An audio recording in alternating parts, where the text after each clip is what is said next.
Hey guys, how are you all doing? Welcome to my channel. So, today we are gonna see, what if Naruto discovered a hidden lair and becomes the Shredder Warrior, Naruto x Ino, part 3. So before we start, go check out the author of this fanfic Reikage 52, link is in the description, also subscribe if you enjoy the video, let's start the story. The very next morning, after Naruto and Ino's lovemaking, the happy couple was out in the forest area in their Shredder armors clashing with their trademark blades. Keep it up Ino. You're getting the hang of it. Naruto instructed as the two continued to spar. What can I say? I'm a fast learner. Ino replied as she leaped up and took a swing of her sword only for Naruto to block it using the Tengu sword. Good form Ino, however it's not enough. Naruto replied as he parried her back. Watching from the side was Zabuza, Haku, and Jiraiya. Ever since Naruto has made Ino the Lady Shredder, she's become a whole new Kunoichi. Zabuza said. Yes, I've noticed as well. Haku added. You know something I haven't seen Hun since yesterday. Jiraiya said, wondering if the two old Kiri ninja would know. He said he was heading back to his old home so he could bring Naruto's army back here. Zabuza explained. I sure hope Naruto will be able to lead a whole army of ninja. I mean behind his Shredder identity he is still just a genin. Haku said worried. They follow Hun because he is their clan leader and Hun now serves Naruto. They will eventually listen, Zabuza explained, and if not, I'll make sure they do. Jiraiya chuckled as they continued to watch the Shredder couple spar until they finished their training lesson. Okay, that's enough for today. Naruto panted as he removed his helmet, as did Ino. Thanks for sparing Naruto-kun, I needed this exercise. Ino said as she resheathed her sword. No problem, after all I needed the exercise as well. Naruto replies as he puts the Tengu sword onto his back. You both are really working hard. Jiraiya said as he dropped in followed by Zabuza and Haku. Of course we are. I'm facing Neji Hyuga in the finals and he's supposed to be the best of his year, probably even better than Sasuke. Naruto admitted. And I'm fighting Dosu from the Sound Village and he's one of Orochimaru's subordinates. Ino added. Zabuza has no word on Orochimaru's whereabouts. Naruto asked curiously. I'm afraid not and we've got Anbu all over the village. Zabuza explained. And I probably shouldn't mention this, but I found out that Sasuke that vanished from the hospital, even his belongings that were with him are gone. Haku warned them. You don't think he does? Ino asked Naruto. No way. Sensei told us he was going to be training Sasuke for the finals, he must have taken Sasuke off immediately. Naruto suspected. Well, let's hope Sasuke recuperates enough to begin training with Sensei. Ino hoped for her teammate. Master Shredder. Hun's voice rang as he approached. I trust you bring good news, Hun. Naruto asked hopefully. Yes master. I wish to present to you your new recruitment of foot soldiers. Hun said in a presenting tone as about 20 to 25 people composed of men and women emerge from the forest and present themselves in front of Naruto. These people each had a purple dragon tattoo like Hun's around one of their arms, necks, or faces. These people are my followers, but now they are your followers master. Hun explained to Naruto as he and the other members of the Purple Dragon clan bowed to him. We are at your command, Master Shredder. They responded. Naruto looked at them all and appreciated that he was finally getting the respect he's been aiming for and for also getting a fair amount of foot ninja out of it as well. I've waited so long for this Ino, but it's all finally coming. Soon the Foot Clan shall truly be reborn. He smirked. I'm proud of you, Naruto-kun. Ino said, holding onto his arm. Meanwhile somewhere in the village, Orochimaru was hiding out in an old shack and a Kabuto appeared behind him while wearing a cloak. Well, what have you found out? Orochimaru asked the ninja. Only Sasuke has disappeared from the hospital. Kabuto explained. Orochimaru snickered. They can try as hard as they can, but they can't keep Sasuke hidden forever. What's next my lord? Nothing yet, we wait until the month is up and the Chunin exams finals begin. I understand my lord. Good, now if you'll excuse me I have matters elsewhere, Orochimaru began and turned to the ninja, I trust you can continue to keep a low profile. You have my word, Lord Orochimaru, he answered. As Orochimaru was about to leave until Kabuto called, wait my lord. The Snake Sannin turned back around, I have news on other matters as well. Involving the Shredder. What news could you possibly have on that brat that would interest me? Orochimaru asked skeptically. Well, I've just been informed he has taken a number of the Purple Dragon clan members under his wing and has made them his new foot ninja. Kabuto explained. How very interesting. Orochimaru snickered. And their leader Hun has become his right-hand man. Kabuto added. You sound nervous about Kabuto. Don't tell me you're actually afraid of that big oaf. Orochimaru teased. Not at all Lord Orochimaru, in fact I'm hoping I get to meet him on the battlefield. Kabuto smirked and Orochimaru snickered again. Later on back in the forest, Kushina was walking by carrying a lunchbox for Naruto until she spotted Naruto and Ino in their shredder armors, Hun and Zabuza teaching the new recruits who were wearing the Foot Ninja outfit the Foot Clan techniques. What's going on? Kushina asked Haku and Jiraiya. Hun has brought numerous of his clan members to join the Foot Clan for Naruto to lead. Haku explained. My boy will be leading all these ninja? Kushina asked, seeing so many members Hun brought with him. You sound concerned about Kushina. Jiraiya noticed. Well, I just hope my son is up for it. I mean, he's still just a kid. Kushina reminded him. If he's anything like you and Minato, you can be sure he knows what he's doing. Jiraiya said with a smile. Kushina smiled. Yes, he really is like Minato. She said, watching her son teach the recruit some of the Foot Clan moves.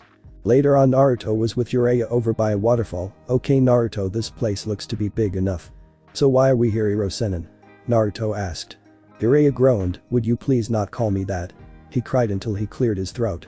Anyway, last time you managed to summon one of the lesser toads such as Gamakichi, but now you'll have to rely on the use of the Kyuubi's chakra if you wish to summon the chief of toads.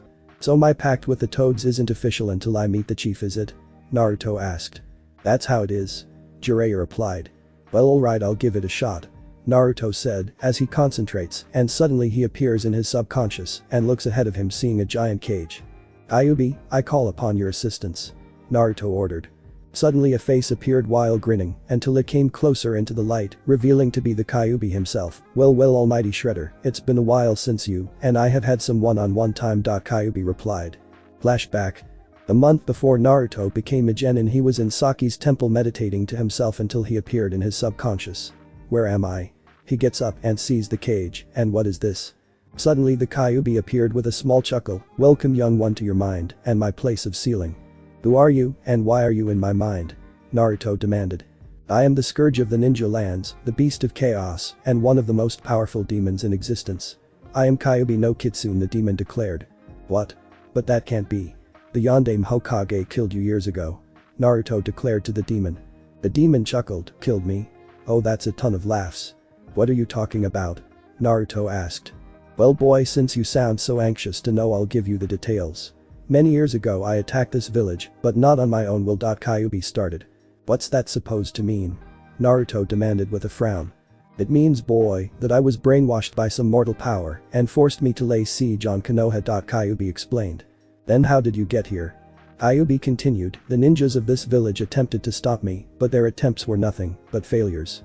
Then entered the Yondaime Hokage, who used a jutsu to seal half of my chakra inside your body. My body? Naruto asked in shock. Yes, your body. I've been with you since that day and I will continue to until the day you die. So everything the village said about me being a monster and all the hate I've been getting since I was born was all because you've been in me? He shouted. Yes. He answered bluntly. Naruto growled, it's not fair. Why would they do this to me out of everyone? I have no idea, but look at it this way. You are now capable of using my unlimited supply of chakra that no ordinary ninja has. Wait, you're going to let me use your own chakra? What's the catch? Naruto asked suspiciously. Because I am sealed inside, your lives are now connected. When you die I die too, Kyuubi explained, so, as long as I'm here I best make use of our situation. By allowing you the use of my own chakra, it will make you one of the strongest ninja in the land. Plus it seems you have already found yourself a mentor of some sorts, judging from that familiar armor. Yes, this armor was once worn by the legendary Orokusaki, the Shredder. Naruto explained. Very interesting. I've heard legends of this warrior. A powerful ninja he was, but if he had my powers then he'd really be unstoppable. So let's work together in making a new reputation for the Shredder. Naruto offered. Deal. Kyuubi smirked. Then flashback. I've returned to Kyuubi because I need your help for the Chunin exam finals and with this jutsu. Naruto explained. Isn't it rather amusing that the new Shredder is asking a demon such as myself for help? Kyuubi jokes. Zip the lip with your jokes. You said you'd help me and now's that time. Naruto reminded him. But you've made it this far without having to rely on my inner strength. Kyuubi noticed. That's because the enemies I fought before were nothing, but now I shall be facing opponents stronger than previous ones. Well, alright. You should be grateful your father had sealed me inside you. Kyuubi said as he channeled his chakra into Naruto. Naruto then started to form hand signs. Kuchius no, he shouted, slamming his palm down on the ground, and in a large poof of smoke stood a super-sized red toad wearing a blue kimono with the kanji for shrimp on his back. Connected to his waist was a giant sheathed dagger. The toad's facial appearance was a scar across one eye and a pipe in his mouth. Jiraiya looked up smiling, well how about that he did it in one try? He thought. The huge toad looked around in confusion, hey where am I? He asked until he spotted Jiraiya. Jiraiya, you better have a good reason for summoning me when there's no danger. You need to learn how to relax Bunta, and besides I wasn't the one who summoned you. Jiraiya replied. Oh yeah, then who did? Gamma Bunta asked gruffly. I did. Naruto called from above his head. Huh? Gamma Bunta looked up seeing Naruto standing on top of him, hey who are you? My name is Naruto Uzumaki. I believe you know my dad Minato Namikaze. Naruto replied. Bunta studied Naruto's facial appearance and realized, so you're Minato's boy huh? Didn't think I'd be seeing you in my life, especially in what you're wearing. Thanks I guess. So why did you summon me? Bunta asked. I signed the toad summoning scroll to join the others and I wish to have your permission to call upon you or any of the other toads should I ever need assistance. Naruto explained. Well I'm not sure. Bunta began skeptically. What are you talking about? Naruto asked. I don't allow others to summon us until we've shared a bottle of sake. Gamma Bunta explained. Well I'm sorry, but I'm too young to drink and I don't have time to wait until I've come of age. Naruto shouted. That's a good point, Bunta replied and pondered about the situation. Well since I did promise your dad I'd allow you to become a summoner years ago when you began training, we'll call it even. Really? Naruto asked. Sure thing. Welcome to the Toad Summers Naruto, Bunta said, though if you decide to summon me out, make sure it's for a decent fight at least. Deal? Naruto replied. But another thing, you will address me as the Shredder. The Shredder huh, so you like a secret descendant of Oroku Saki? Bunta asked. Not really. I discovered Master Saki's temple and decided to carry on his legacy. Naruto explained. I see, well consider the toads in your debt, Shredder. Bunta said as he poofed away and Naruto landed on the river without sinking into it. Congratulations Naruto. Jiraiya congratulated him. Thanks Hero Sennin, though I'm wondering will you teach me any of dad's jutsus? Naruto asked curiously. We'll save that for another time Naruto, first let's see how good you do in the finals. Jiraiya replied. Very well then. Naruto replied. Later that night in the village on a tall building Naruto in his Shredder armor was looking out into the village as the moon shone behind him. Sitting at the edge of the railing on the building roof was Ino in her Shredder armor, as well. Around the roof below them were the foot members, as well as Hunt patrolling around the building's roof. As they patrolled Ino was humming melodiously. Naruto looked up at the moon in the night sky. The night looks so peaceful tonight. He admires it, but this beauty only masks the dangers that are going on in our village. We must all be aware of what may happen when the Chunin finals arrive. Ino smiled beneath her helmet, should anything ever happen when the finals begin, I know we'll all be there to fight for the village and everyone in it. And with us at your command master, we shall do our part in protecting the village with our very lives as well, should anything happen. Hun added as he and the new foot ninja bowed their heads. Naruto smiled looking down at his army and took out the sword of Tengu while Ino unsheathed her own sword. The Shredder couple pointed their blades up and had the tips of their blades touching, the Foot Clan had just begun. Naruto ordered.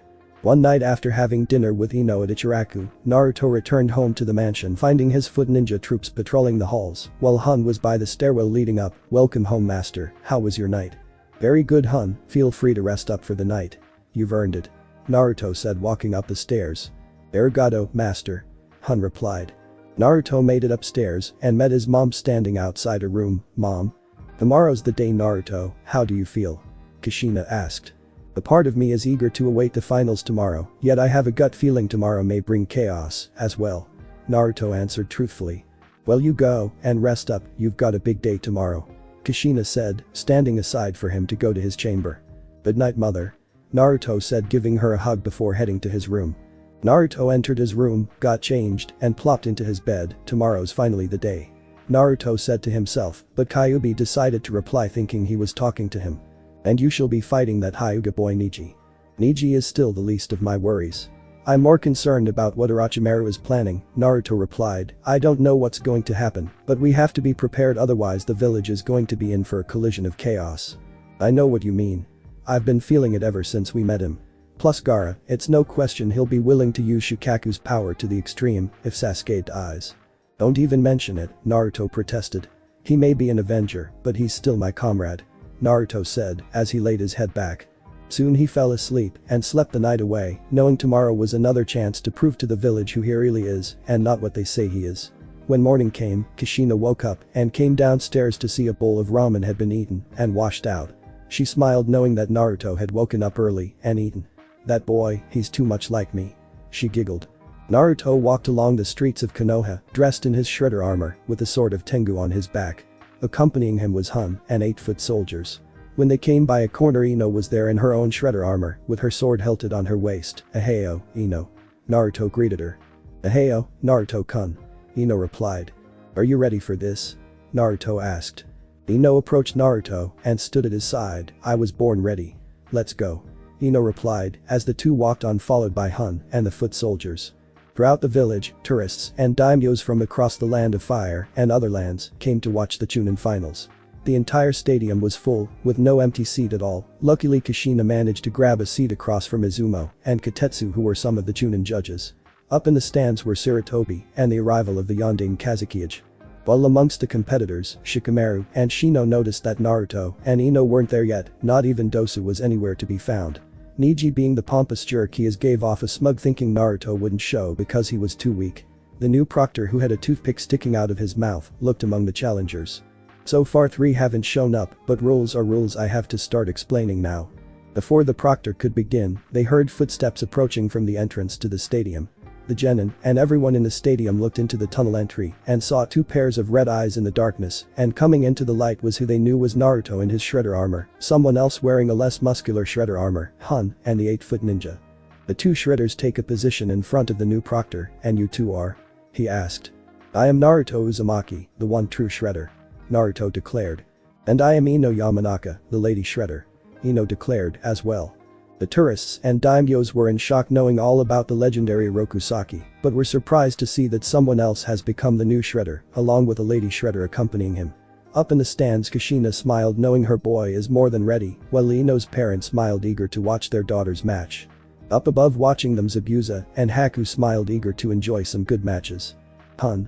Naruto addressed. "Yes, master?" Hun asked. "Take the foot ninja and guard around the arena until further notice," Naruto ordered. "As you wish, Master Shredder," Hun answered as he motions to the foot ninja, who jumped from their positions and appeared in several areas of the arena's stands on guard duty. Hun bows his head to Naruto as he leaves the arena to get to the stands. The proctor sighed in relief that at least 2 of the 3 missing ones had arrived. "All right, listen up. I am the Genma Shiranui, proctor for stage 3 of the Chunin exams," he began. "Before we begin, I must show you all there has been an alteration in the final matchups," he said, pulling out another tournament graph that had a small alteration. They looked, seeing Dosu was dropped from the graph, meaning Ino would end up fighting whoever won in the match between Temari and Shikamaru. Naruto was shocked to see that Dosu was dropped from the match. One of Orochimaru's own ninja dropped out. "What's this all about?" he thought. "I may have to fight either Shikamaru or Temari," Ino thought in confusion. "So I may have to fight another girl. How troublesome," Shikamaru complained. Hun had met up with Kushina. "Are you nervous at all, Lady Kushina?" Hun asked. "A little, Hun. I'm worried about Naruto," Kushina admitted. "You must have faith in your son, just as I believe in the master," Hun replied, and Kushina nodded knowing he was right. Back down in the stadium, Genma continued. "Now listen up, the contestants for the first match must remain down here. The rest of you are to wait above until your names are called. During the matches you are free to use whatever weapons you have. You can fight until your opponent is defeated or forfeits the match. However, I am allowed to step in and call the match as it sees fit if the match itself gets out of hand. And should any contestant fail to show up when they're called, will be disqualified." Naruto sighed as Ino gasped, realizing that if Sasuke didn't arrive by the time Naruto's match was over, then he'd be eliminated automatically. "If all's said and done, the contestants for match 1 stay here in the stadium," Genma instructed. So all the other contestants, minus Naruto and Neji, left for the balcony. Naruto and Neji stood on opposite ends as Genma stood between them. The first match of the Chunin exam finals, Naruto Uzumaki, the Shredder vs Neji Hyuga, he announced, which got the crowds roaring with excitement. "Is there anything you like to say before we begin?" Neji asked with distaste. "Only this," Naruto began as he raised his spiked gauntlet and pointed it at Neji, while his right hand grabbed the hilt of the sword of Tengu, ready to draw it when ready. "Your doom will be at my hand," he declared. Neji showed no emotion to Naruto's statement, but rather frowned. "If you're both ready, you may begin," Genma called, thus initiating the beginning of the finals. The crowds cheered as the match began. Naruto, taking the first strike, grabbed a sword of Tengu from his back and swung it at Neji, who activated his Byakugan, releasing a shockwave of energy. Neji quickly jumped backwards avoiding the blast and put a few cracks in the arena ground. Very agile Neji, though your speed won't protect you for the entire match. Naruto warned him. Neji grunted, you really should have quit before the match started. Like hell I'd do that. Naruto growled as he put the sword of Tengu on his back again and rushed Neji yet again while forming hand signs, Kage Bunshin no Jutsu. He shouted summoning 10 clones who rushed with him to attack Neji. Neji used the gentle fist art to take all the shredders on. He managed to knock out each of the 10 clones until he finally jabbed his fist into the real one, putting a dent in the stomach area. You made a big mistake in denting my armor. Naruto growled as he continued going at Neji head-on while Neji kept deflecting the blows and pushed Naruto back. Naruto glared at Neji while the Hyuga spoke again, and you actually thought you could become the Shredder, which we know will never happen. Shut your mouth. I am the Shredder no matter what you say. Naruto shot back. Don't you get it, if this Orokusaki was as good as you say he was, then he was born by destiny. Neji explained. Your words are becoming a bore to me. Naruto groaned. You may not be interested, but Orokusaki was destined to be given the title of Shredder, you are not. Neji shot. You don't know a goddamn thing about me or Master Saki. Naruto screamed in the rag of his smart mouth. Hun, Zabuza, Ino and Kushina watched in shock seeing how angry this got Naruto, but couldn't blame him because Neji really didn't know a thing about Orokusaki, you never knew he existed until that day we met. So don't go claiming that it was because of your fate and destiny crap that made him into the Shredder because it wasn't. Master Saki earned the reputation of the Shredder through hard work. Naruto shouted while pointing his gauntlet blade at the Hyuga, just as I aimed to do. He dashed at Neji, going at him head-on, throwing punch after punch and kick after kick, not wanting the Hyuga boy to get away with his words. Wow, look at him go. Chaoji gasped. Unbelievable. Sakura gasped until Lee and Guy approached. Are we too late? Guy asked in worry. You're just in time. Chaoji replied as the student and sensei looked down seeing Naruto in his armor and Neji going at it like pros. Naruto's still fighting. Lee gasped. I expect no less from the new inheritor of Orokusaki's legend. Guy replied. Naruto jumped back avoiding a blow from Neji and performed some hand signs, Ninpo, Katana Misairu no Jutsu, blade missile technique. He shouted and the blades on his armor's shoulder pads launched like missiles at Neji so fast he was barely able to avoid them and ended up getting a few cuts in his arms. Tenten watched in amazement, seeing how well Naruto was going at it with Neji. From her academy days no other student lasted more than a few minutes against a Hyuga boy. Naruto continued to lecture Neji. Those years ago when I discovered Master Saki's temple and his possessions I knew it was up to me to carry on the mantle of the Shredder and I have no intention of letting your words tell me otherwise. Naruto added as he struck Neji with his gauntlet blade while Neji used a kunai to defend only to get it knocked out of his hand and was given an upward kick to the gut sending him to the floor. I don't want to have to keep on fighting back when I have nothing personal against you. Neji warned Naruto as he jumped back. That's very droll coming from you Neji, because you've given me plenty to have a personal grudge against you. Naruto growled while squinting his eyes beneath his helmet. What are you talking about? Neji asked, thinking Naruto was talking nonsense. Picking around Hinata and calling her a failure. You had no right to say that stuff about her. Naruto growled, she was a determined kunoichi and you took it away from her by belittling her actions, all because of your stupid childhood trauma. What did you say? Neji's eyes frowned. You heard me. I read about what happened years ago between Konoha and Kumo. Your dad was sacrificed when his twin Hiashi murdered the Kumo ninja sent on the Raikage's behalf when he really tried to abduct Hinata. I can't say your dad deserved that, but what happened back then should stay there. You really think he'd want you to live your life thinking fate and destiny determine our lives? I know my father wouldn't. Like you even know your father at all. Neji shouted. Once again you understand nothing about me Neji. Naruto bellowed, my mother is alive and well, and she told me all about my father Minato Namikaze. What? But that's the name of Neji. That's right, the Yondaime Hokage. My dad died years ago in a confrontation with Kyuubi no Kitsune, whom he didn't kill. He sealed it inside me in hopes that I would be seen as a hero, but nearly everyone in this village is blinded by pathetic hate. He called, as the audience was in shock at Naruto's words, and he once again attacked Neji. Come on Naruto-kun, you can do it. Ino called from above. Hun also had to support his master, you are superior Master Shredder. Master Shredder.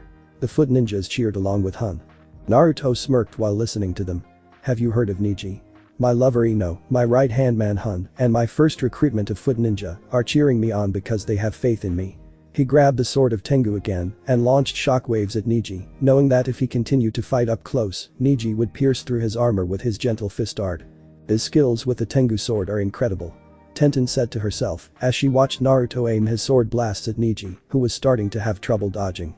Well, there's your surprise of the day, Katetsu. Izumo spoke to his partner. Yeah. Who would have thought Naruto's skills as the Shredder would increase to such a far degree? Katetsu replied. While up in the stands, the Kazekage turned to Sarutobi, Hokage-sama. I wish to know that one boy with the armor. Is that really the remains of the famous Shredder? Well, Kazekage-sama, one of our village's genin years before he became a ninja, had discovered Orokusaki's old temple and claimed it for himself, deciding to take on the identity as the new Shredder. Sarutobi explained. I see. The Kazekage replied as he watched. Time for another round of spike missiles, worm. Naruto shouted as he performed his blade missile technique, but this time Neji was prepared and used the rotation method of the Hyuga main house. I'm not finished yet. Neji warned him. You will be soon enough. Naruto replied. I don't know why you're so touchy about the Shredder when you never even met him either. Neji called. Yeah, I never did, but when I discovered the sanctity of Orokusaki, I felt a connection between us like a father and son. I made it my goal to become the new Shredder and lead an army of foot ninjas because whether or not he was already dead, he's the closest thing to a father I had.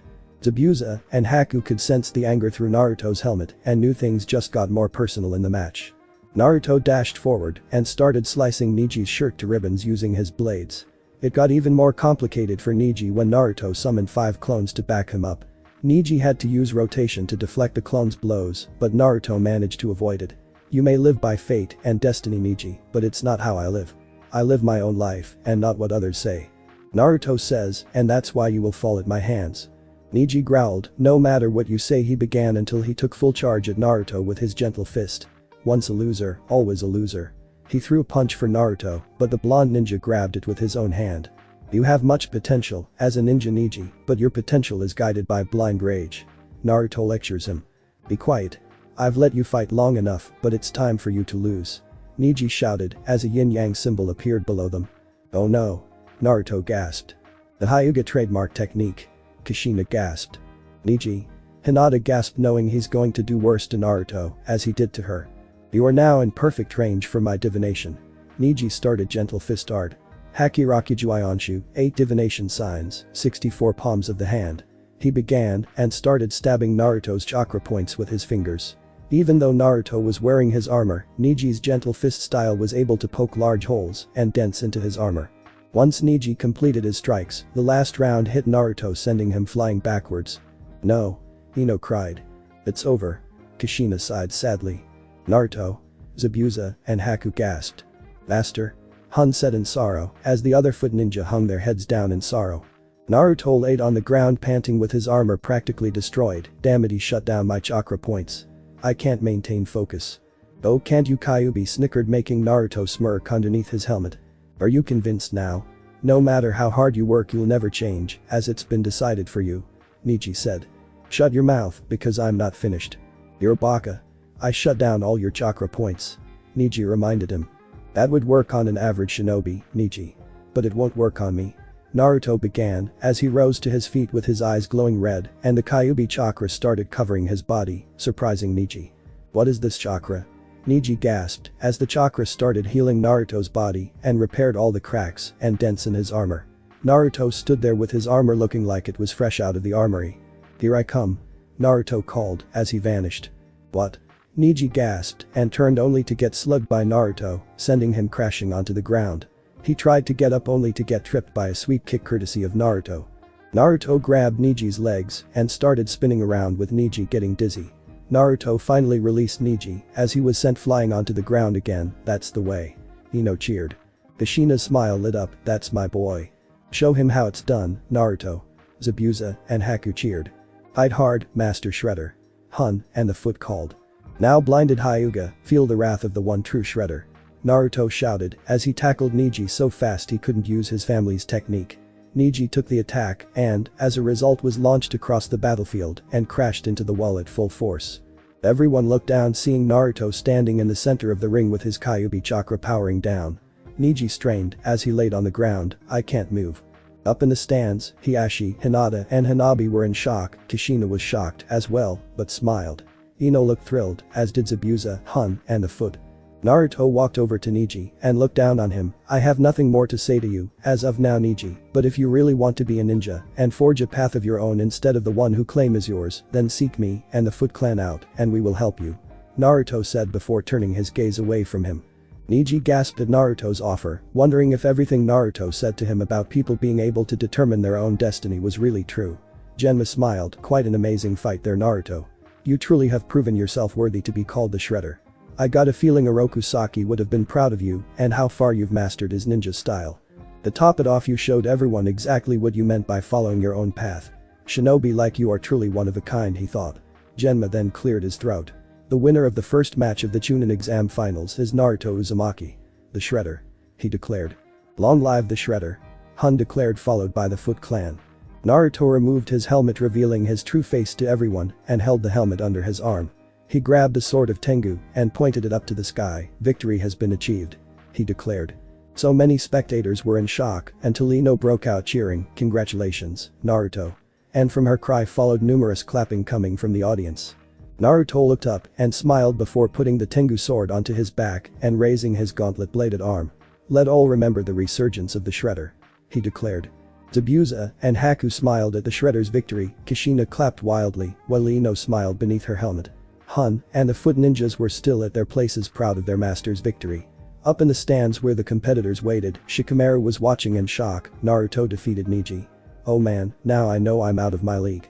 When Naruto arrived at the competitor's box, he was congratulated by Ino with a hug before throwing off her helmet to kiss him, while Shikamaru patted him on the back with a congratulations. Appearing by him was Hun, who stood there bowing his head. Congratulations on your victory, Master Shredder. Arigato, Hun. Naruto smiled. Shikamaru was confused. Naruto, who's this guy? He asked, looking at Hun. Well Shikamaru, this is my new right-hand man Hun, head of the Purple Dragon clan. Naruto explained. So you're of the Nara clan? Hun said, remembering the fellow students Naruto told him about. I am. Shikamaru replied that it was troublesome. They looked down as Genma was ready to call the next match, but there was no sign of Sasuke. Suddenly he announced that his match would be postponed and they'd move on to the next match between Kankuro and Shino. Unfortunately, Kankuro declared forfeit, giving Shino victory. Shikamaru, feeling the world was against him, was forced to partake in his match with Temari earlier than he expected. Throughout the match, Shikamaru had been trying to avoid Temari's wind abilities while getting enough concentration to catch her with his shadow possession jutsu. As Naruto, Ino, and Hun watched, Naruto was once again impressed by Shikamaru's intellect and tactical planning, knowing he really would be a major asset to the Foot Clan. That Shikamaru is a smart one, Master. Hun noted. Yes, though unfortunate he's one of those lazy geniuses. Ino replied. Well, that's Shikamaru, the lazy genius for you. Naruto added. They noticed Shikamaru caught the Tsunade girl, with Hun looking eager to see how he'd finish her, only to hear Shikamaru declared forfeit. Suddenly they saw Shunshin appearing in the leaves of Kakashi and Sasuke, who switched to an all-black ensemble and let his bangs grow out. And your name is? Genma asked the genin. Sasuke Uchiha. He answered. Naruto and Ino sighed in relief, seeing that Sasuke made it and wasn't going to be disqualified. Once Kakashi left for the stands, Gaara came down wanting to get the match over with. When Genma called the match to begin, Sasuke fought Gaara using faster reflexes and taijutsu against Gaara's sand defense. Naruto, Ino, and Hun watched as Sasuke formed some hand signs and started generating electricity into his palm. What is that? Ino gasped at the sight of the. That's Chidori. Hun answered. Chidori? Naruto asked. Yes.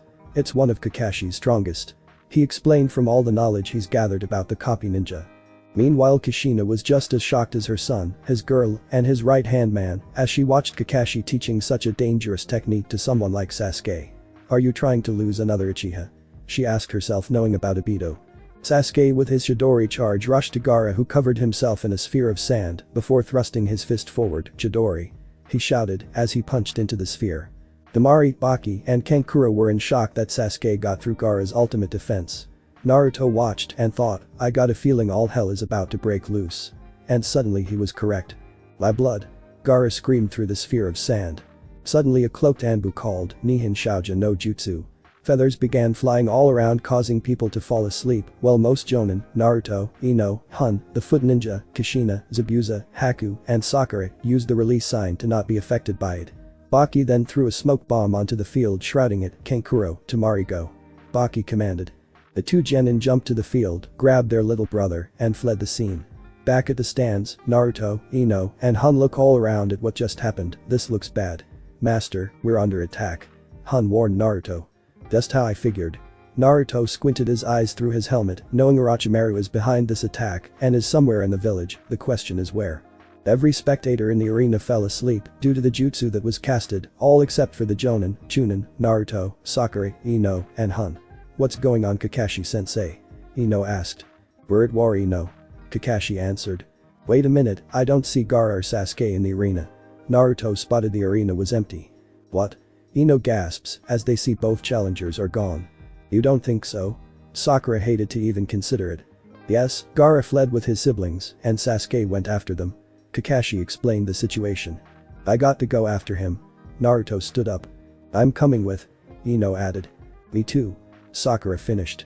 Hold on, you guys will need help in tracking them down. Kakashi said, forming some hand signs, Kuchiyas no Jutsu. He called, slamming his palm down, and in a puff of smoke, appeared a small brown dog wearing a blue cloak with a Hinohinamaheji hiragana face on it. Hey. The dog said. That's a talking dog. Ino and Sakura gasped. Akin takes these three and finds Sasuke. Kakashi ordered. You got it, Kakashi. Pakin said, sniffing out Sasuke's scent. Naruto turned to Hun. Hun took the foot ninjas and helped the others defend Konoha. Yes, master. Hun understood as he headed off. Okay, you all be careful out there and make sure Sasuke isn't harmed. Kakashi explained. Don't worry, Naruto replied, come on guys. Naruto took off followed by Ino and Sakura. They were being led by Pakin who was sniffing Sasuke out through the forest in the village. Can't he too far ahead now? Naruto explained as he followed Pakin. Yes, we should be nearing them soon. Ino added. Have any of you figured out what we're going to do once we catch them? Sakura asked. Yes, I'm going to go at it with Gaara if Sasuke cannot. I want you two to be prepared against Temari and Kankuro if they decide to protect him. Naruto instructed. They're up ahead. Pakin called as they hurried it up. When they arrived, they saw Gaara standing on a tree branch, looking like the side of his face was that of a monster, along with his right arm turned into a claw and a tail sticking out from behind, while Sasuke was lying on the ground weakened. Sasuke. Sakura called. Your friend was warm. Gaara replied coldly, as usual.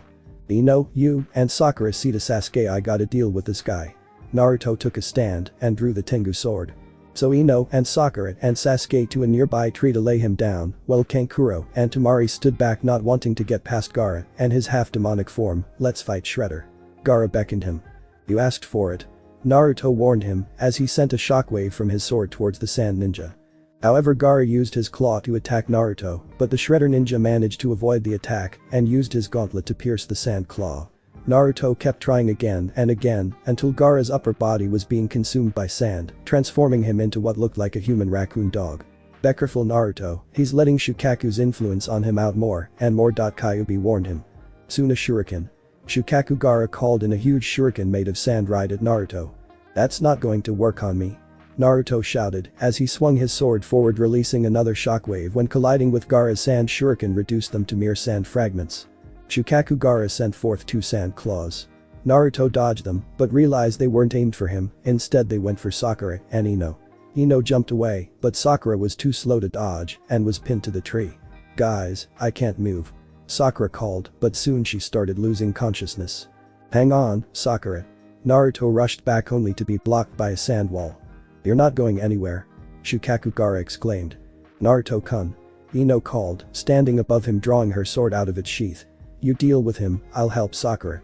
Naruto nodded his head and looked back to Gaara. Your doom is at hand, worm. He says as fires another shockwave of energy at Gaara. Gaara continued to shake off the feeling and attack Naruto with more Suna shurikens, Tajuwu Kage Bunshin no Jutsu. Naruto summoned hundreds of himself, Shredder's attack. He ordered, and all the Shredder clones went at it with Shukaku. Gaara. The sand ninja took most of the attacks, which resulted in some of the sand on his body crumbling. He managed to weaken the sand on me. This one's clever, but still I shall not be defeated. Gaara cried as he sent sand everywhere, causing all of Naruto's clones to be dispelled, and that sand was then piling back onto Gaara, giving him a new form. Meanwhile, prior to what was happening with Naruto, in the village citizens were being evacuated to safer locations, as sound and sand ninja were causing chaos. But fighting back against them were some of the Anbu, Jonin, along with Kushina, Hun, and the foot ninja. Kushina was using Foot Clan combat moves against some sound ninjas trying to jump her, never mess with the hot-blooded habanero. She called out. Hun, who had just finished knocking some Suna ninja out, looked at Kushina as she called out about herself, so the rumors about her being a tough tomboy were true. Hun said until his head shot up and he looked at a pile of rubble, thinking he saw something move, but soon dismissed the idea as he joined the foot ninja who were going at it with a vast number of sound ninja. Soon the foot ninja defeated the sound ninja as Kushina regrouped with Hun. This area has been secured by Mistress Kushina. A foot ninja told her. Good, let's head back and help the other jonin.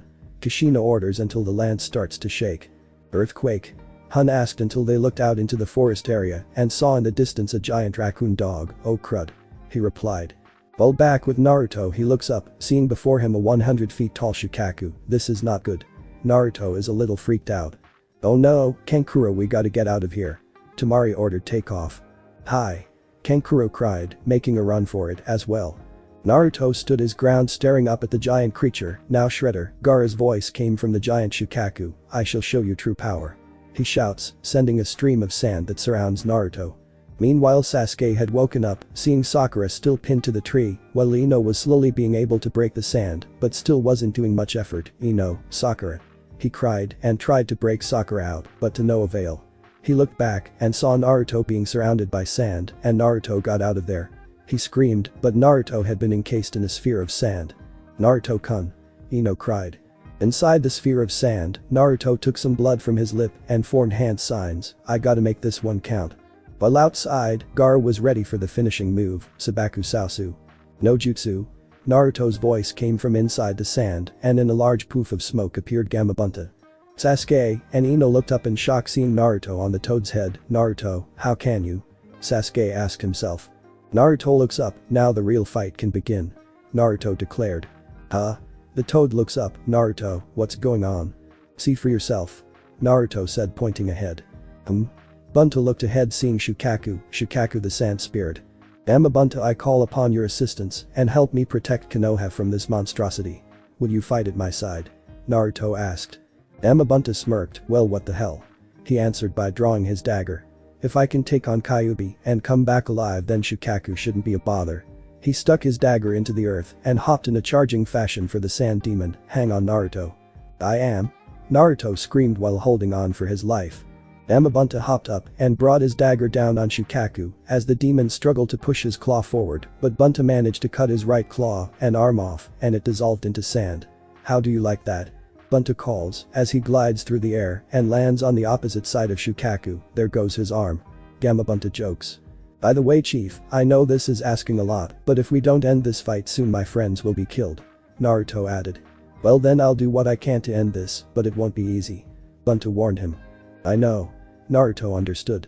Suddenly emerging from Shukaku's forehead was Gaara's upper half. Not bad Shredder, but now I shall show you the real power of the sand. He formed a hand sign. What's going on now? Naruto gasped.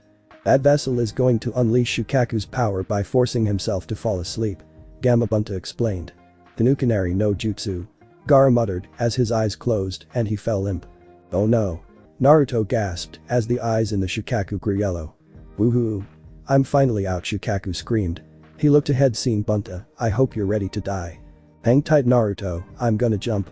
Bunta called getting ready to leap. Shukaku took a deep breath and unleashed a blast of air only for Bunta to jump up and launch bullets of water. On the ground, Sasuke and Ino who were trying to get Sakura freed were shocked at what was going on. What kind of battle is this turning into? Sasuke gasped. I don't know, but this is getting dangerous. Ino said, watching through her helmet. Bunta was hopping around the area releasing more water blasts at Shukaku, who was countering with his air blasts. Chief, you gotta find a way to get close to him so I can wake up Gaara to undo his jutsu. Naruto called. Well if you want me to try and get him still, we're going to have to use the combination transformation technique so I can get something to grip him. Gamabunta called. I got just the thing. Naruto replied as he formed the hand sign, henge. He shouted and poof, Bunta had become a giant version of the Shredder. The morphed Bunta ran forward, avoiding more of Shukaku's attacks, and grabbed hold of Shukaku and morphed back. It's all yours kid. Naruto ran off Bunta and onto Shukaku, running up to where Gaara was. Sand was coming from him keeping him from reaching Gaara, but the blonde ninja unleashed shockwaves from his sword, causing the sand to back off. Finally Naruto reached the sand Jinchuriki and threw his right arm back. "Wake up you." Naruto shouted as he slugged Gaara in the face, causing him to groan. "No, I just got out," Shukaku whined as he vanished back into Gaara. Gaara's eyes open. "You disrupted the jutsu." He shouted until he saw Naruto glowing with Kyuubi's chakra around him. "And this one's for you." Naruto screamed as he delivered another slug at Gaara's head. The impact caused the Shukaku to crumble into sand, and Gaara and Naruto fell to the earth with Gaara crashing, but Naruto landed on top of a tree and jumped down from branch to branch until he reached the ground. Gaara lay on the ground covered in bruises, cuts, and some of his blood. How could I have lost? He thought until he turned to see Naruto approaching him looking ready to finish him. "No, stay away."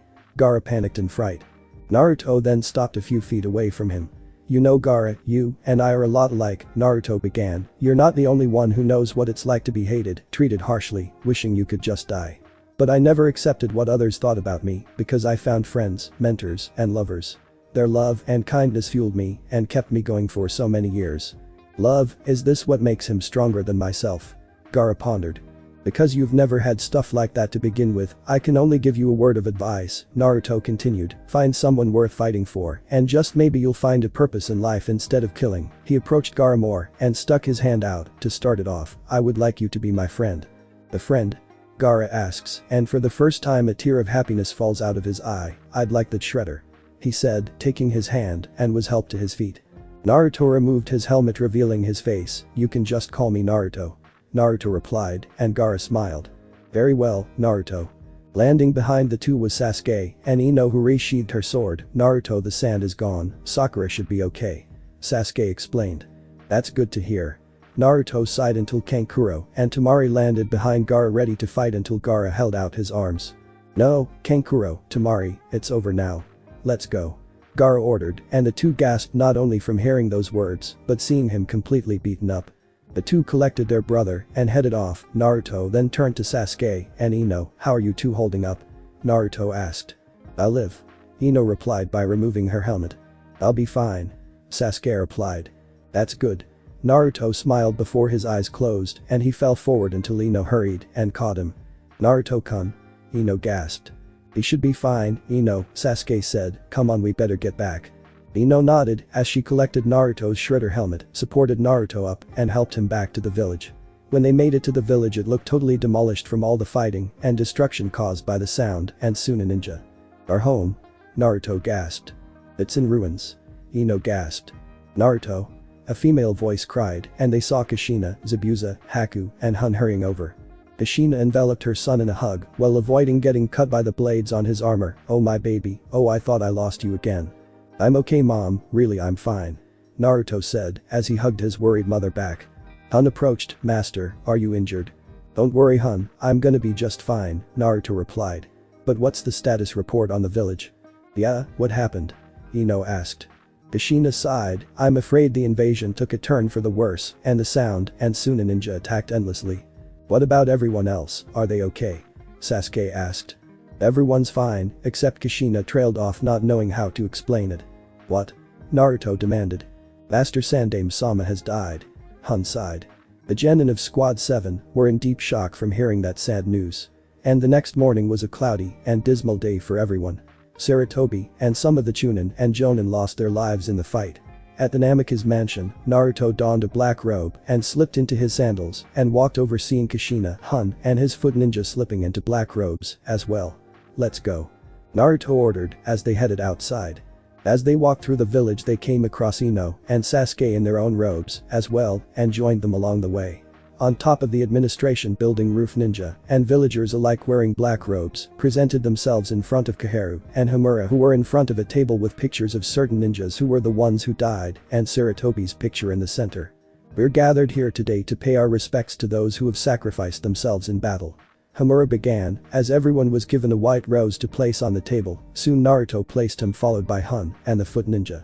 Naruto watched in sadness at what just happened and the possible thought of something like this would eventually happen again, no matter what the situation, and by others. "Jiji, I was hoping you'd live a little longer so you could see me start my own village one day, but I guess you won't be able to see it up close after all. Well, at least you rest in peace now. And don't worry, if I find Orochimaru again, I'll make him pay for what he did to you and our village," he promised in his thoughts. When the ceremony was over, everyone was heading home. Naruto was walking with Ino, the Foot Clan, Hun, Zabuza, Haku, and Kushina. "Well guys, we just survived our first ninja war," Naruto explained. "Yes, that was scary," Ino said. "I've seen scarier, Ino, this was merely a walk in the park," Zabuza said from all his years as a ninja. "Yes, we've seen far worse than this during our travels," Haku added, assuring Zabuza's words were true. "But don't worry, we're all going to keep getting stronger so that next time we'll guarantee nobody dies," Naruto added. "Minato felt the same way after his first ninja war," Kushina replied. Hun looked distressed and turned to Naruto, "Master Shredder.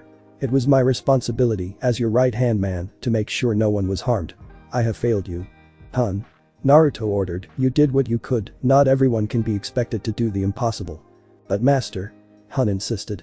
Naruto sighed, putting a hand on his shoulder. "It is alright, what matters the most is that we're still here." Hun agreed and was glad that Naruto forgave him. "I promise you master, next time I will not mess up." Naruto smiled, "I know you won't, Hun." He turned to his foot ninja and said the same for all of you, "Next time we will fight together." The foot ninja nod their heads and suddenly a voice called, "Naruto." They all turned to see Neji approaching them. "Neji?" Naruto asks as the Hyuga boy bowed his head. "I want to apologize for my behavior and my words of belittlement. I was angry and filled with rage. But now I know the truth, fate and destiny do not determine anyone's future, only we do," he began. "So I'm going to forge a new path. I won't live by fate and such anymore, and I have you to thank for that." "No problem, man." Naruto smiled and the two shook hands. "And what's more, I wish to make a request of you," Neji added. "A request?" Naruto asked. "Yes. I wish to join the Foot Clan and learn from my past mistakes. That is if you'll have me," Neji said with hope. Naruto started, "Well, I already did promise Hinata a position in the Foot Clan," he began, making Neji look down until Naruto smirked, "But you can never have too many Hyugas now, can you? So you're in." Neji smiled and bowed his head. "I look forward to fighting along with you, Shredder." Naruto smiled knowing he just made another friend. "Congratulations, Naruto, at this rate your foot ninja army will have more than enough to be a complete ninja platoon," Zabuza said. "Yes," Naruto said looking up at the sky, "Jiji, I shall make you proud by carrying out my mission to make Konoha a safe place. The Shredder will not let you down." The next day after the funeral of the fallen ninja of Konoha, everyone was doing their part to rebuild the village. Naruto woke up in his room stretching, time for a shower. Naruto entered his bathroom, removed his robe, and went into his sauna-sized shower and turned it on. Soon he came out all cleaned up and he changed into his Foot Clan robe before coming downstairs to see Hun and Kushina awaiting his arrival. "Aheo, Master Shredder." Hun greeted him. "Aheo, Hun," Naruto replied as he took a seat next to his mother. "How do you feel?" Kushina asked her boy. "Never been better, why do you ask?" Naruto asked curiously. "Well, you did seem shaken up from what just happened to the village," Kushina reminded him. "I admit I was a bit surprised and distraught," Naruto admitted, "but Orochimaru has failed in his plan and we're all safe, that's what truly matters." Naruto was brought out of thought until he heard a knock at his door, so he rushed and answered it, revealing to be Jiraiya, Sannin. "Hey Naruto, can I come in?" he asked. Sure," he answered, allowing him inside. Kushina spotted him gasping, "Aheo Jiraiya." "And a good morning to you too, Kushina," he answered. "What brings you here this morning, Jiraiya-sama?" Hun asked. "Well, Hamura and Kaharu have just given me a new mission and I want Naruto to join me," he explained. "A mission, what kind?" Naruto asked. "I have been asked to find someone to take up the mantle of Godame Hokage," he answered. "What?" the group gasped. "Who is it?" Kushina asked. "None other than my old teammate, Tsunade," he answered. "Tsunade-sama?" Hun gasped in shock. "One and the same," Jiraiya smirked. "But Jiraiya, Tsunade left years ago, how do you expect to find her?" Kushina asked in worry. "Not to worry, Kushina, my spy network should be able to find her." "And you want me to come along with you?" Naruto asked. "Of course." "What for?" Naruto asked, crossing his arms. "Well, think of it as a type of training mission," Jiraiya began. "I even intend on teaching you your dad's Rasengan while we're looking." Naruto gasped, "The Rasengan, really?" "Jiraiya, you mean it?" Kushina gasped. "I do." "So how about Naruto, do you accept it?" Jiraiya smirked. "If it's for the village, I shall partake in it. However, I wish to bring along Hun and some of my foot ninja," Naruto requested. "No problem with that," Jiraiya answered. "So when do we get started?" Hun asked. "Right away. Our first stop is Otafuku City." Well then we'll get ready. Naruto answered as he went back upstairs to pack. Kushina turned to Jiraiya. I hope you know what you're doing, Jiraiya. You know Tsunade better than any of us. I'm aware of Kushina, but I have faith that she'll come around. Meanwhile in another part of the village, Zabuza and Haku were on patrol until they froze. Haku, do you feel that? I do, these chakra signatures are almost like yours. Haku answered. Agreed, come on. Zabuza rushed off with Haku following him. Meanwhile Kakashi was fighting alongside Asuma and Kurenai against two more shinobi dressed in black cloaks with red cloud designs. One was Itachi Uchiha, the murderer of the Uchiha clan, and the second was Kisame Hoshigaki, the scourge of Kiri and wielder of Samehada. I figured you would come, Kakashi, after all only a Sharingan wielder can match the power of another Sharingan wielder. Itachi began, unfortunately for you, I am far superior in that category than you are. Kakashi grunted in response. Hey. A voice called Zabuza and Haku appeared before Kisame. What, Zabuza? Kisame gasped. Been a long time since Kisame. Zabuza answered. Kisame smirked, far too long indeed. Who's the kid? This is my surrogate son, Haku. Zabuza introduced. Haku bowed his head without saying a word. Well sorry, but I don't have time to catch up on old memories. So if you don't mind I have a job to do. Kisame explained. Zabuza blocked his old teammate with his own sword. Sorry, but old comrade or not, you're trespassing in this village. Why would you care? Because this village is my home now. He answered. What? Kisame gasped, spotting the Konoha headband he was now wearing. Soon, Naruto, Hun, Jiraiya, and some foot ninja were in the village ready to depart until they looked up seeing water collide. Zabuza. He wondered, we better check it out, foot ninja follow me. He orders, as he and the foot ninja hurried along with Hun. Wait a minute. Jiraiya called, but knew there was no stopping them. Back with the fighters, Guy had arrived on the scene where Kurenai and Asuma were helping Kakashi, who was unconscious, while Zabuza and Haku were still defending against Kisame. Where's the boy called Naruto? Kisame demanded. You called? A voice asked as they all saw Naruto, his henchman, and Jiraiya in front making sure they didn't strike. You are Naruto, but aren't you? Kisame wondered about the armor. I am Uzumaki Naruto, but I am much more than that now. I am the Shredder 9th generation master of ninjutsu. Naruto explained. Our target is the new Shredder. Kisame turned to Itachi who wasn't expecting this. I am just as surprised as you, Kisame, Itachi told his partner, Naruto, me, and my partner would like to have a word with you. Naruto, whatever happens don't listen. Kurenai called. These guys are nothing but trouble. Asuma added. Itachi Uchiha and Kisame Hoshigaki, two wanted criminals in the ninja land. Hun explained, knowing them from the bingo book. And you must be Hun, leader of the Purple Dragon clan. Kisame noticed the tattoo on his arm and Hun scowled at the Scourge of the Mist. Jiraiya looked at Naruto. Naruto, these two are out of your league. They're with the organization known as Akatsuki. Naruto understood and made no attempt to fight, knowing full well about these two from reading the bingo book. It seems like we'll have to take you by force. Itachi says until he stops, well, nice to see you again, little brother. They all look past Itachi, seeing Sasuke behind him with his eyes flaring with his Sharingan. I've waited a long time for this, brother. And now I can finally kill you. He charged a Chidori in his palm and charged his older brother, only for the elder to grab his hand and break his wrist. Sasuke. Naruto called. Itachi looked down at his brother. Stupid little brother. You're still the same as you were years ago, and you always will be. Naruto frowned beneath his helmet and called to Itachi, Uchiha elder, release him at once. Stay out of this, Naruto. Sasuke bellowed, this is my fight. He was cut off by Itachi lifting him up by his collar, so their eyes met. Sorry Sasuke, but you're of no interest to me right now. His eyes shifted into a new form and Sasuke screamed before passing out. Well, now that he's out of the way, Itachi, can we finish what we came here for? Kisame asked in irritation. Yes, let's. Itachi replied as everyone was ready. Hold it. A voice called and standing before them was Ibiki, Anko, and Genma. Well, how nice to see you all again. Itachi greeted them. Itachi Uchiha. Ibiki frowned along with Anko and Genma. Ooh, not only will we get our target, but we'll get to assassinate Konoha's special Jounin as a bonus. Kisame said with excitement. No Kisame, we have to fall back. Itachi commanded. What, don't tell you're afraid of these three. Kisame asked in outrage. We wanted to do this quietly without starting a scene. Itachi jumped into the air and readied his right eye, Amaterasu. He shouted and aimed for the ground. In a flash there was a crater in the earth with black fire in it. They're gone. Hun says. Let's hope you're right. Naruto replied. Asuma and Kurenai rested Kakashi against a tree next to Sasuke, and Genma observed them and sighed, it's no use, he used Tsukiyomi. This is now all the more reason we have to find Tsunade. Jiraiya explained. Because of her healing abilities, she should be able to heal Sasuke and Kakashi. Hun added. Then we better get going. Naruto said and turned to Jonin.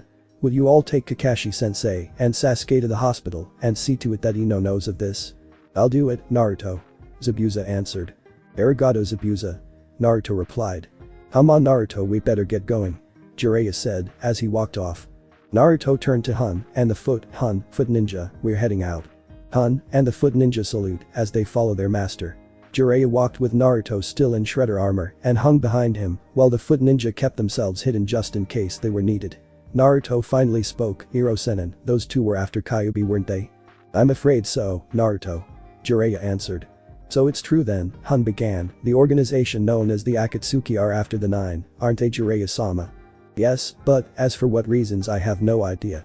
My only hunch is to find a way to control its massive power and use it for their own. Jiraiya theorized. Then it'll be a problem if we were to ever cross their paths again, Naruto said, those two seemed more dangerous than Orochimaru.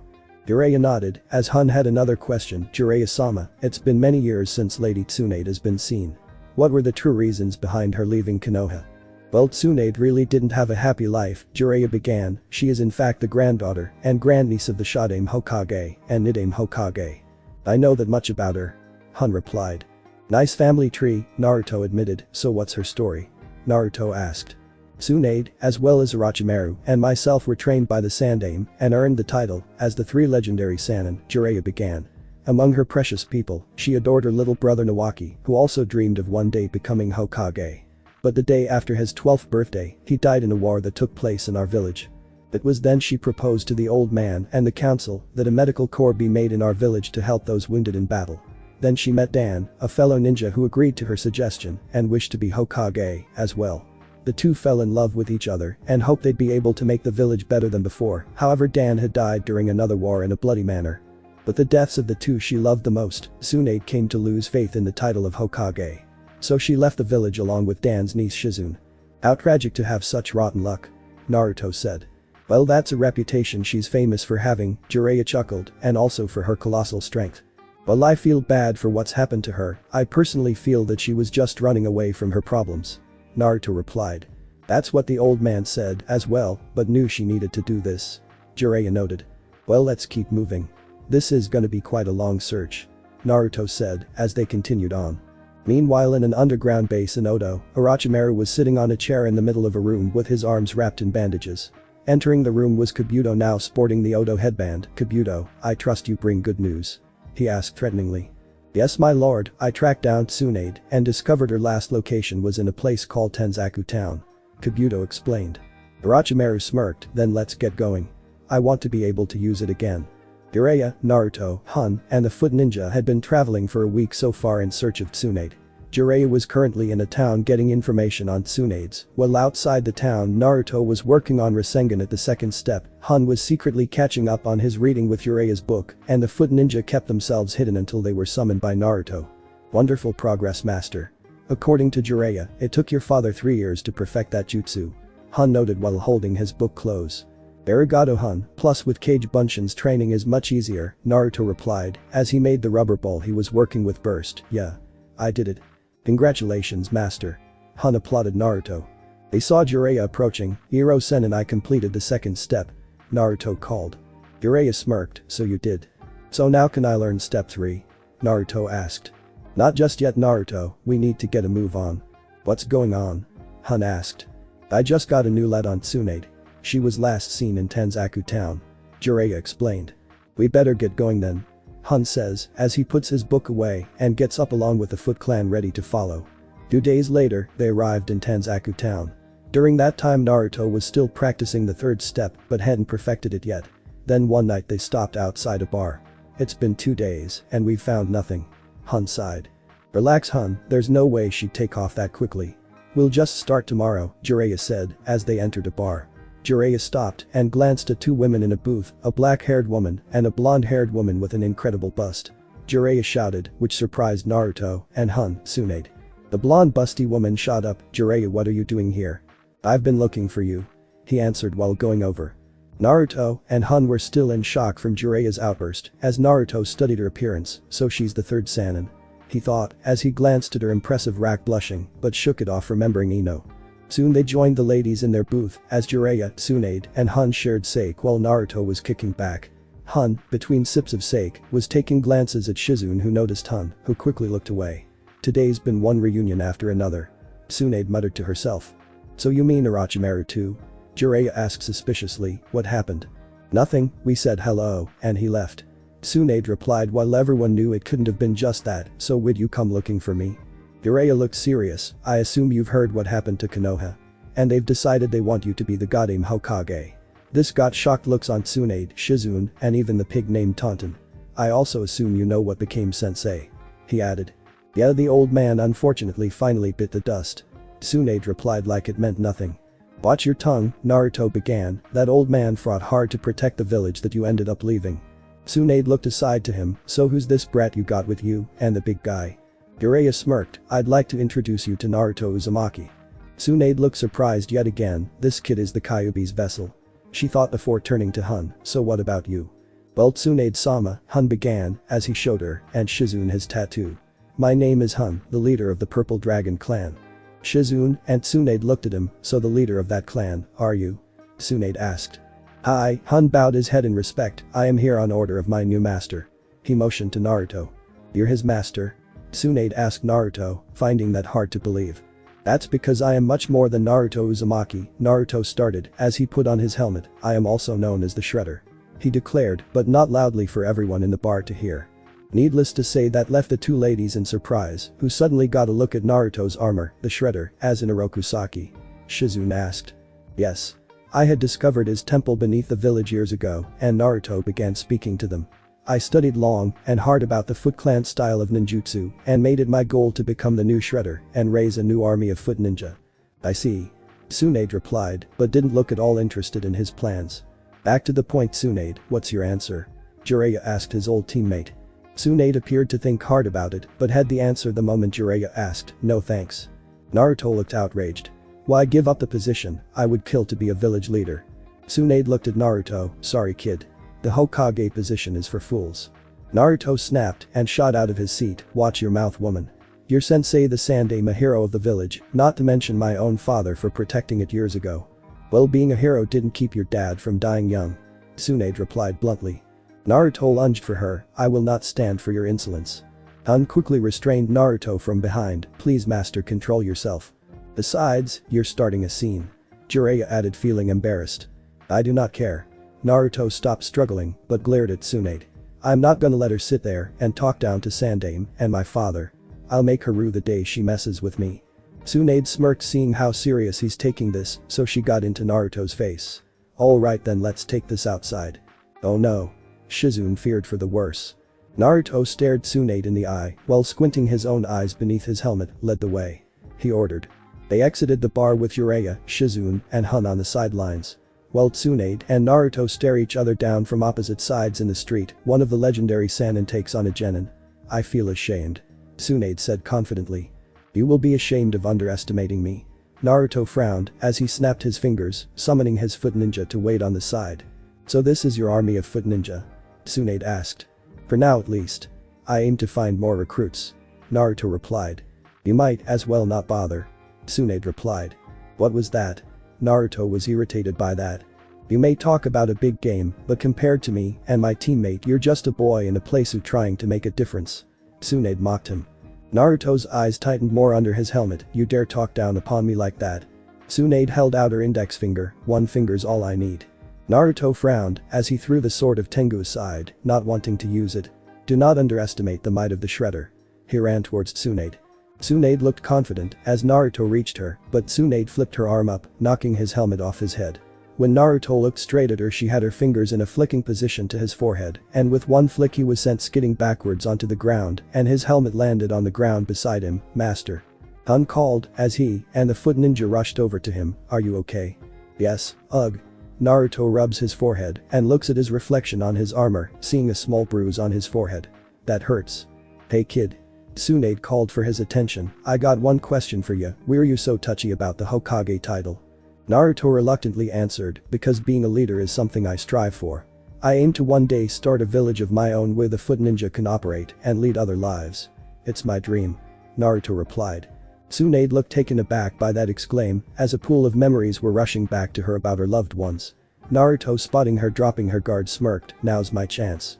He thought while conjuring a Rasengan in his palm. He's gonna use it. Hun gasped with the foot ninja. Let's see how it's coming along. Jiraiya said, eager to see. Tsunade snapped out of it, seeing Naruto coming right for her. You're finished. Naruto shoved it forward. Tsunade quickly slammed her fist down on the street, causing a fissure, and Naruto fell down along with his Rasengan blowing up. Whoa. The foot ninja gasped. Tsunade's as strong as ever. Jiraiya noted. Naruto groaned as he collected his helmet and his sword. Tsunade turned to Jiraiya. Have you been teaching him Rasengan? Well duh, he's my student. Jiraiya answered like it was obvious. Well, that was a pathetic display. Tsunade replied. Hey. Naruto heard that. I know it's not perfect yet, but I've come this far in a week since I started. I'll have it down in about 3 days, give or take. Tsunade smirked. Alright then, how about a little bit? A bet. Naruto raised an eyebrow while his ninja listened. I'll give you 1 week. If you can master that jutsu, I'll admit I'm wrong and come back with you to Konoha. She then motioned to a green crystal hanging around her neck. I'll even throw in my necklace as a bonus. Lady Tsunade, please tell me you're joking. Shizune asked seriously. Putting your Gramps necklace in this bet, you really are confident, Naruto added until he realized something. So what do you hope to gain out of this bet? Well, you admit you were wrong and I was right. And I get all the money here. She holds up a black leather wallet. My wallet? Naruto protested. Oh, forget it, mom still has plenty of savings. Do you know your mother too? Tsunade asked. Yes, she's alive, you know, Naruto said, getting shocked expressions from the two ladies. Some decrepit old fossil named Danzo lied to her, saying I died alongside my father 13 years ago. She ran away from the village heartbroken, while that miserable relic lied to the Sandaime and everyone else that she committed suicide. Tsunade and Shizune felt shaken up from hearing that they were unable to stand that Konoha had another traitor that was right under their noses. Alright woman, consider the bet on. Tsunade smirked. Let's go, Shizune. Shizune followed her in concern. Well, that could have gone better. Hun told the foot ninja, who nodded. Jiraiya turned to Hun. Take him back to the hotel. I'll be there later. Yes sir, Hun nodded as he helped his master along back to their hotel. At their hotel in the room, Naruto was out of his shredder armor and was in his foot robe while pacing around trying to figure out how to perfect Rasengan. I got a week to work on perfecting my Rasengan. What to do, what to do. Hun watched his master work hard on trying to find a solution until they heard knocking on their door. Coming, Naruto said as he opened the door, revealing Shizune. Oh Shizune. I really need to talk to you. Shizune began. I have to get some sleep, tomorrow I have to get to work. Naruto said in irritation. That's just it. Tsunade. Shizune started. You've got nothing to say. I already know. Naruto cut her off. You what? Hiro Sennin told me and Hun everything about her brother and lover and about the crystal as well. Then why are you going along with her bet? Shizune asked in confusion. It's simple. I'm going to snap her out of it. He answered. Snap her out of it? Shizune asked in confusion. Tsunade is torn by her loved ones' deaths, but she needs to learn that they didn't die because of bad luck or a curse. They died because they did what they felt was right for the village and for her. Shizune gasped at Naruto's words of deduction. He continued motioning to Hun and his ninja. If these guys were ever in a pickle, I'd gladly lay my life on the line for them. Shizune was amazed at how close he was to Hun and his ninja troops. He'd be willing to sacrifice himself just for them. She couldn't help but smile, thinking how much he's like her Uncle Dan. Well then, since I cannot stop you, do what you can. Naruto smiled and replied, Arigato. He walked past her heading for the door. Well, I got a week to train and can't waste a minute. He headed out. Hun got up and hurried to follow his master before looking at Shizune. You don't mind locking up for us, do you? Hun asked. Don't worry, and Hun? Shizune asked. Yes. Shizune smirked a little. Don't think I haven't noticed you taking glances at me. Hun started to blush and stammered a tad. I have to go. Hun took off after his master. Shizune dropped her smirk and sighed, knowing Naruto's probably going to be pushing himself past whatever limits he has. 6 days after Naruto made the bet with Tsunade that he'd complete his Rasengan in a week, Naruto was in an open area working on his.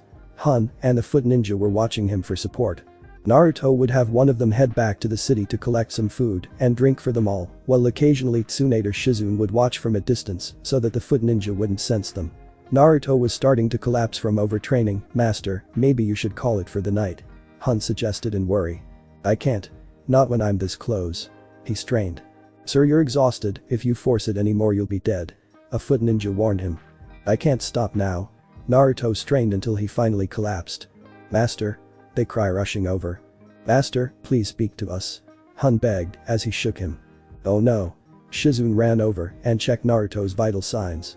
Well? Hun asked in worry. He's still alive, but extremely exhausted, Shizune says, and they sighed in relief. We should head back. She suggested. Hi. Hun agreed as he picked his master up and carried him. In the hotel room Tsunade and Shizune were staying in, Naruto was lying in one of the beds while the group was watching over him.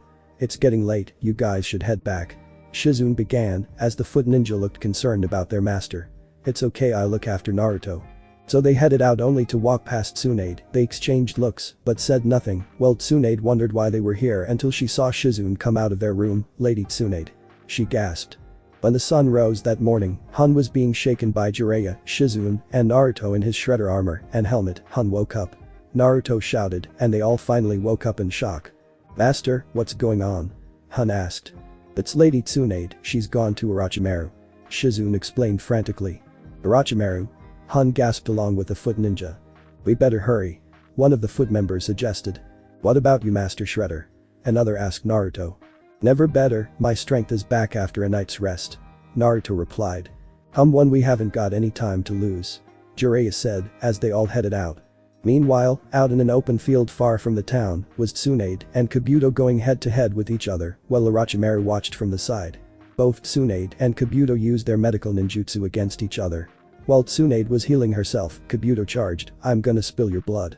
He threatened until a puff of smoke filled the area around them. When it cleared, there stood Jiraiya, Naruto, Shizune, Hun, and the foot ninja. Orochimaru looks at Jiraiya. He's been such a long time old friend. Jiraiya frowned before turning into a sarcastic smile. Yeah, and I can't say the years have been kind to you. Orochimaru just snickered at his teammates' wisecracks until Naruto looked in front and finally saw Kabuto. Kabuto. He called. The medic ninja looked at the blonde and smirked. Naruto. Naruto, have you met this guy? Jiraiya asked curiously. Yeah, we took the Chunin exams, Naruto replied, knowing something's up. Were you here? Hun realized it was Kabuto. You. Well, Hun, it's been a long time. Kabuto smirked. You know him too, Hun? Naruto asked Hun. Yes. Kabuto Yakushi was a medic who assisted my clan years ago as our doctor until we discovered he was stealing some of our medical documents. Hun explained. Tsunade punched Jiraiya out of the way and continued her onslaught with Kabuto. Things were going smoothly for Tsunade until Kabuto used his kunai to stab at her shoulder, causing her blood to splatter around and even on her. Tsunade was quivering with fear seeing the blood on herself. Blood. She shivered. Hemophobia? Hun gasped. Kabuto, taking advantage of her traumatized state, slugged Tsunade, sending her flying into Shizune's arms. Tsunade-sama. Shizune cried. Naruto finally noticed the Odo headband on Kabuto. Kabuto. You're with Orochimaru? How? Why? After you gave us those inside hints about the Chunin exams, helped us through the second part, what was it all for? He asked the traitor. Kabuto smirked. It was all essential to complete my mission to gather information on all of you. He answered. Naruto frowned beneath his helmet. You worm. I trusted you, believed in you, offered you a spot in the Foot Clan. If it's any consolation, Naruto, I actually did take your offer into consideration, Kabuto started, but then I've decided that Orochimaru's a much better leader than you could ever be. Naruto frowned some more as he drew the sword of Tengu. Your head shall be my trophy, traitor. Jiraiya called. Naruto, leave Orochimaru to me, the rest of you handle Kabuto. Orochimaru and Jiraiya started going at it with move after move. Naruto turned to Hun and the foot ninja. Attack. He ordered. The foot ninja drew whatever weapons they had, from swords, double blades, axes, spears, tridents, and bow staffs, and went at it with Kabuto, who was defending himself from all of them. Soon the Foot Clan started wearing Kabuto down. These guys are more dangerous than I thought. Kabuto thought until Naruto charged at him and the two went at it. It's a shame you didn't take my offer, Kabuto, you could have been one of us. Naruto said. True, Naruto, but Orochimaru is more of an effective leader. Kabuto smirked. Naruto continued attacking. Soon you won't have a leader at all. Naruto shouted as he grabbed the sword of Tengu and started firing shockwaves at Kabuto, who was using his speed to dodge.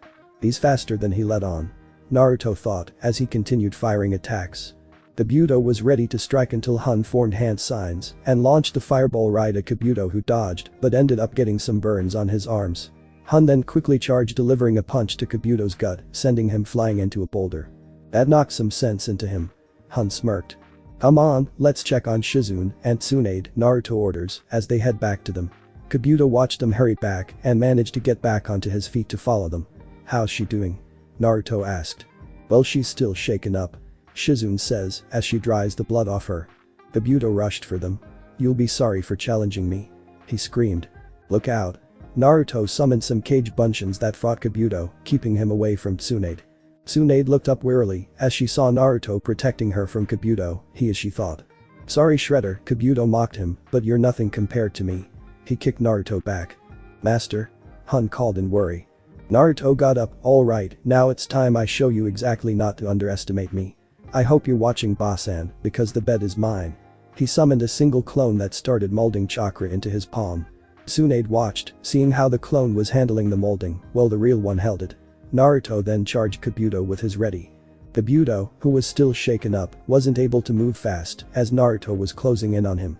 "Your doom is now, Rasengan," he screamed, shoving it into Kabuto's chest, and the medic was sent hurtling backwards until he crashed into a boulder.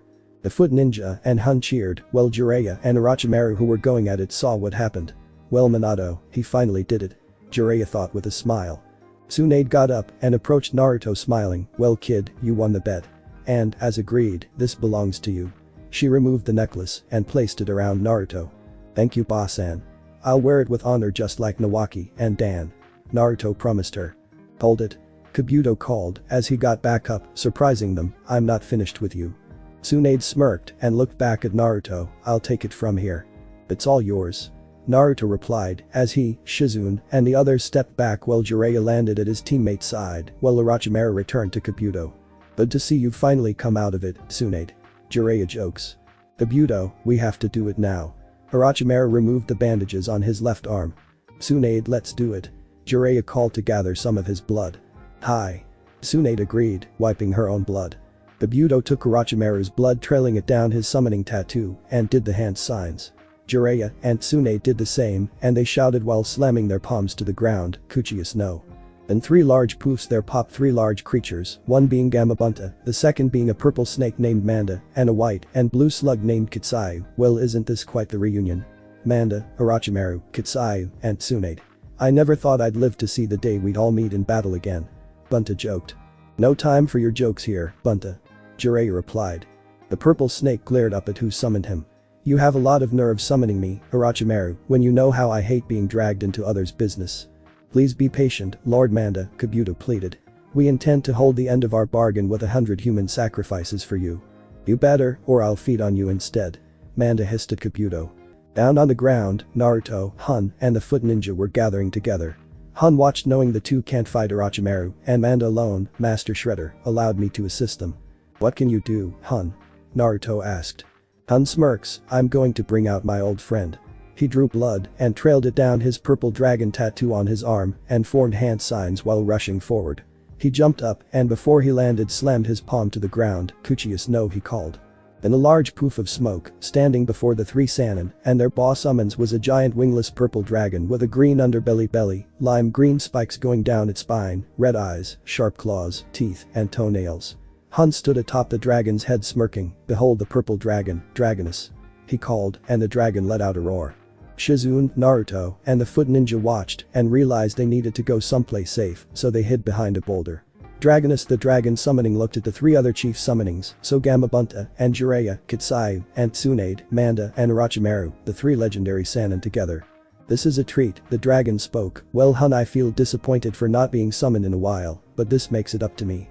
Glad to hear from my old friend, so why don't we show these old-timers how to really fight?" Hun suggested. "Took the words right out of my mouth." Dragonus acknowledged his summoner's words. And so the battle between the summons began with Kitsayu using acid against Manda, who dodged and tried to squeeze her. Kitsayu, however, dissolved into multiple little slugs and reformed herself free from his grip. Dragonus dropped before Manda and called, "Chew on this serpent." He blew blasts of fire from his mouth at the snake. Orochimaru and Kabuto ran down Manda's body to avoid the flames blown into his face. Manda shook it off. "I'll go for you then." He launched his mouth forward but quickly turned to the side avoiding Bunta and his dagger. Dragonus delivers a kick to Manda's head while the snake uses his tail to slam down on Bunta. Luckily the boss toad managed to backflip and gain some distance from the serpent but ended up tossing his dagger aside. That was close. Bunta said. I know, Jiraiya says, Dragonus over here. Dragonus went to Bunta's side, Tsunade Kitsayu got back. He called and the slug stayed put. Give us some oil, Bunta. Jiraiya called forming hand signs. Hi. Bunta's mouth started bloating. Ah, so that's the plan. Dragonus and Hun thought. Suddenly Bunta started spitting a stream of oil while Jiraiya, Hun and Dragonus fired their own flames at the oil which combined resulted in a massive fire blast at Manda. Incredible. Naruto gasped. That's the beauty of the boss dragon Dragonus, Master Shredder. A foot ninja said. Jiraiya, Bunta, Hun and Shendu looked into the flames and saw Manda was melting. That got him. Hun pumped a fist. I wouldn't be so sure. Jiraiya replied as they saw it was merely dead serpent skin left behind when Manda shedded. Darn it. Dragonus cursed. Where is he now? Hun looked around. Below us. Jiraiya called as Manda popped out of the ground attempting to attack. Dragonus. Tsunade called. The dragon summoning looked and saw Tsunade holding up Bunta's dagger like it was nothing and due to her large excessive strength she could carry it, catch. She shouted throwing the dagger to Shendu who caught it and jabbed it through Manda's mouth as the blade pierced through the roof of his mouth and through his brain. Manda screeched in pain from the attack and was starting to lose focus. We have to go. Kabuto shouted as he and Orochimaru jumped off Manda who fell to the ground dead and poofed away. Orochimaru. Tsunade shouted as she lunged for him and delivered a powerful punch to his face as he flew across the ground and crashed with Kabuto going to him. Orochimaru struggled to his feet. It looks like my plan to have Tsunade heal my arms was all for naught. Orochimaru lifted his head up, revealing the left side of his face was torn up around the eye, revealing Orochimaru's face was a mask. This got shocked faces from everyone. My god. Hun gasped. When I have my arms back you'll all suffer. Orochimaru hissed before sinking into the ground and Kabuto poofed away. Bunta and Kitsayu saw everything was okay now and the poof away. Dragonus looked down and smiled, my work here is done for now. Arigato, Dragonus for your help. Naruto bowed his head. Anytime Shredder and Hun I hope next time the fight you summon me to will be better than before. The dragon said before vanishing. Everyone was sighing in relief at finally being able to catch their breath until Tsunade gasped, my strength. Tsunade-sama. Shizune gasped as Tsunade started getting older. Don't worry, once I've rested my younger form will return. And once we're all healed we'll head home. Tsunade explained. Tsunade. Jiraiya gasped hoping she'd really be alright. Tsunade chuckled, sorry Jiraiya, but there's a new identity you'll have to start addressing me by. Then that means? Naruto asked. Yes. I will become the Goddamn Hokage. Tsunade answered as Shizune and Hun gasped until smiling. Hours later after they were all rested and healed up, Naruto and Tsunade stood on opposite sides in the street of town like before. While I have accepted you as Hokage, I still want to pay you back for the head injury a week ago. If you insist, Tsunade sighed, because I still only need to use one finger. Careful with what you say woman, or I might reconsider the offer I'm planning on giving you. Naruto smirked. An offer? Tsunade cocks her eyebrow curiously. Naruto smirked knowing she's interested. That's right, by using a tad portion of my family's savings I can pay off all of your gambling debts. Jiraiya and Hun smiled, Shizune was amazed and Tsunade herself was shocked at his offering. You would do that, for me? She asked, almost shedding a tear. Naruto smiled, I feel like your family now since Hiro Sennin is my godfather, he added, which made her smile. But Naruto began, as he went at her. That doesn't mean I'm going to go easy on you for now, because when I start my armada of foot ninja, we shall relocate close to Konoha and be the leader of my own land, as the one true Shredder.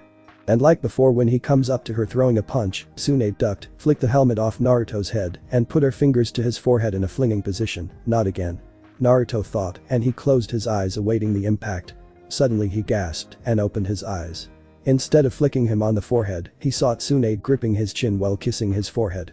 Jiraiya, Shizune, Hun, and the foot ninja were shocked, amazed, and glad to see that Tsunade wasn't going to clobber him. After her kiss, Naruto was wide-eyed and surprised. Tsunade caught his helmet and placed it back on his head. She smiled at him while blushing, I know you'll grow into a great man one day. She thought, and a fine leader, as well. Everyone smiled knowing all's well now, well come on everyone let's go home. Jiraiya says. Soon they were tracking their way back to Konoha, while Naruto was walking behind them feeling proud of himself, while Han was walking by Shizune. Say Shizune, when we get back to Konoha, would you be interested in going out with me sometime if our masters allow it? Han asked, a tad nervous. Shizune raises an eyebrow, your treat. Of course. Han replied. Shizune smiled, name the date, Han-kun. Han blushed and smiled, yes. He cheered. Tsunade looked back seeing Naruto while seeing the spirits of her loved ones live on inside him now, and oh, this time their dreams will never die. Thanks for watching my video, and make sure to check out the author of this fanfic, link is in the description. See you next time, till then sayonara.